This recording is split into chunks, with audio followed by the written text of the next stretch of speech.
কি তোমায় খুব বিরক্ত করছি বলে দিতে পারো তা আমায়?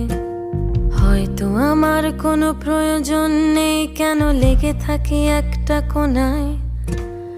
আমি কি তোমায় খুব বিরক্ত করছি বলে দিতে পারো তা আমায়? হয়তো আমার কোনো প্রয়োজন নেই, কেন লেগে থাকি একটা কোণায়? তুমি বলে দিতে পারো তা আমায়, চিঠি লিখবো না ওই ঠিকানায়। আমারও তো মন ভাঙে, চোখে জল আসে, আর অভিমান আমারও তো হয়, অভিমান আমারও তো হয়। যদি এই মুঠো ভরা শিউলি ফুল, যদি এই খুলে রাখা কানের দুল, লক্ষ্মীটি একবার ঘাড়ে